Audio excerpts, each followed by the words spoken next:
Vamos a darle la bienvenida a Luciano Laitó. Está bien pronunciado tu apellido. Es periodista, es colega, escritor también, y queremos preguntarte cosas que tienen que ver con este señor, con Bob Dylan y con el premio, con el galardón recibido en el día de hoy. ¿Cómo fue tomado? Porque hubo bastante controversia y algo de discusión y de debate alrededor de si efectivamente estaba bien o no que se le otorgara a Bob Dylan este premio. Sí, lo curioso es que Dylan ya llevaba algunos años como candidato a ganarlo. Y sí, evidentemente el premio me parece que habla más de la academia y de estas instituciones de la alta cultura que de él, digamos. Me parece que su obra ya había logrado todo lo que se le puede pedir a la obra de un artista, que él, digamos, ya tiene un corpus de canciones que casi llegan a las 500, una discografía amplísima, actuaciones en cine, libros escritos y unas cuantas revoluciones musicales en su haber como para que necesitara el Nobel. Claro, y además digo, todo un recorrido por parte de otros artistas que claramente lo marcan como la influencia más importante que han tenido para la música que después crearon, ¿no? Sí, es muy significativo porque ya mientras Dylan era muy joven, o sea, teniendo 25 años, ya influyó de manera definitiva a tipos de la talla de John Lennon, de Mick Jagger, de Jimi Hendrix. Entonces es hablar de alguien enorme, enorme de verdad. Y que bajándolo acá también podemos hablar de esas personas y hablar de León Gieco, de Andrés Calamaro, hasta Manuel Moretti de Estelares, digamos. Claro. Todos ellos han sido definitivamente cruzados e influenciados por Bob Dylan. Qué impresionante, ¿no? Porque en un punto también para hacer la aclaración, y creo que vale en este contexto, lo que vos decías recién en cuanto a la descripción de todo el arte de Bob Dylan, mencionabas libros publicados. Y esto también ha tenido que ver con parte de la decisión tomada por la Academia, porque uno va a decir, bueno, o puede pensar la gente, ¿qué pasa? Un músico, alguien que escribe letras de canciones, termina convertido en Nobel de literatura. Pero claro, hay libros publicados que también de alguna manera avalan parte de lo que son esos ítems que hay que completar para convertirse en un Nobel. Supongo que sí. Él tiene escritos libros de crónicas, tiene una pequeña novela que se llama Tarántula. Y bueno, pero principalmente digo por los fundamentos, que leíste hace un rato.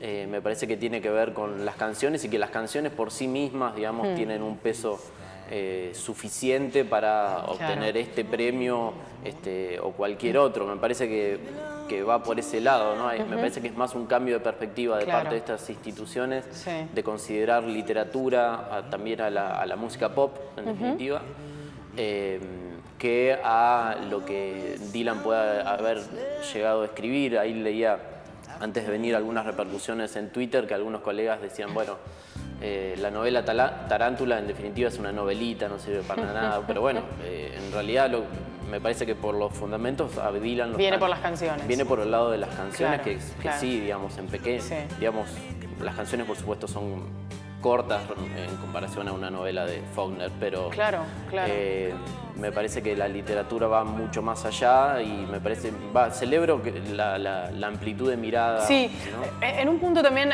bueno, entre los tantísimos debates que se dieron a lo largo de toda la jornada de hoy, desde que se conoció la noticia, había por allí algunas expresiones relacionadas con, digamos, la significación en términos de atravesar lo popular, si se quiere, de alguna manera. Uno ponía tal vez en paralelo a John Lennon y a Bob Dylan, y claramente es mucho más sencillo o popular escuchar a John Lennon por la forma de sus melodías o por el tipo de canciones compuestas y más, que escuchar a Dylan.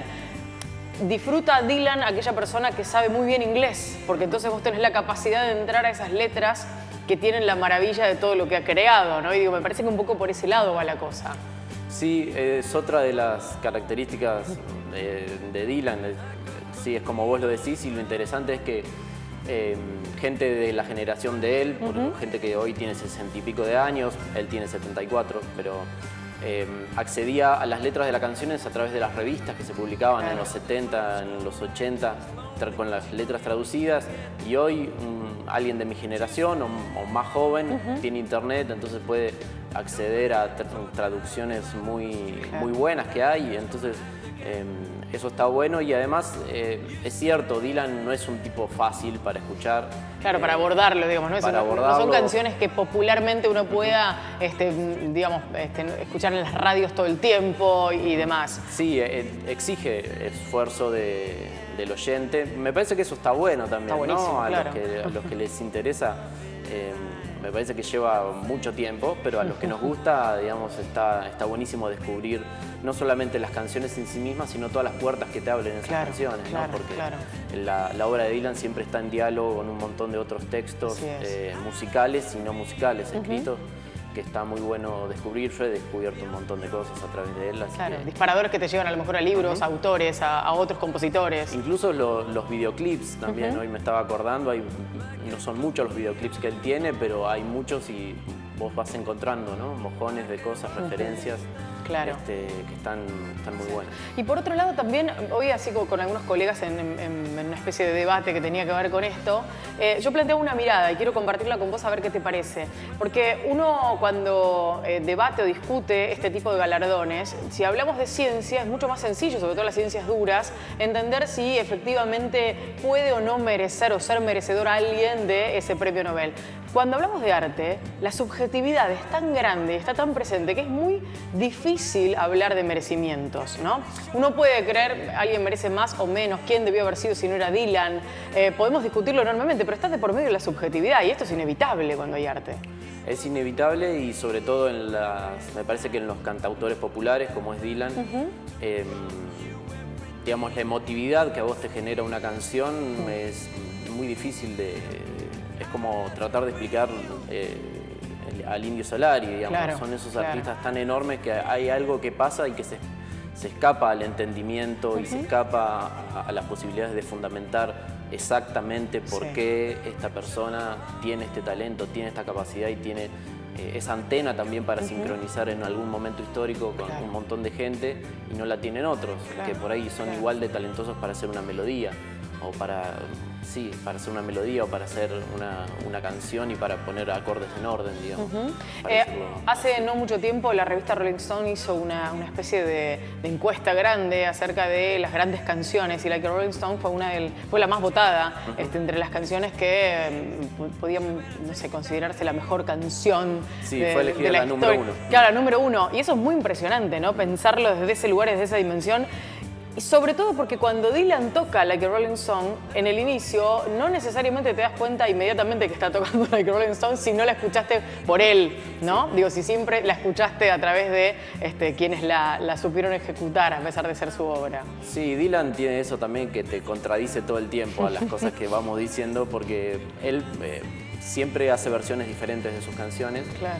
Y Like a Rolling Stone, que era una canción mucho más larga de cómo se terminó grabando, en su momento igualmente fue un hit, aunque supera los 6 minutos de duración, que para el año 65, cuando se publicó, era una barbaridad. Más del doble. Claro, era más del doble. Claro. Y sin embargo la gente le encantó y digamos, la puso en el número 1. Y esa canción, bueno, rompió todos los esquemas, ¿no? Tiene hasta hoy miles de versiones, quizás la más notable y la más reconocida, la de Jimi Hendrix, pero sí es una canción que ella sola, digamos, se puede hacer una historia. De hecho, hay un libro que es de Greil Marcus, que es solamente sobre esa canción, digamos, un libro dedicado especialmente a esa canción. Así que, bueno, es larga la historia de Dylan. Luciano, muchísimas gracias por habernos visitado y por habernos ayudado también a contarle a la gente acerca del porqué de este premio Nobel hoy otorgado a Bob Dylan en literatura. Muchísimas gracias. Gracias a vos. Un placer.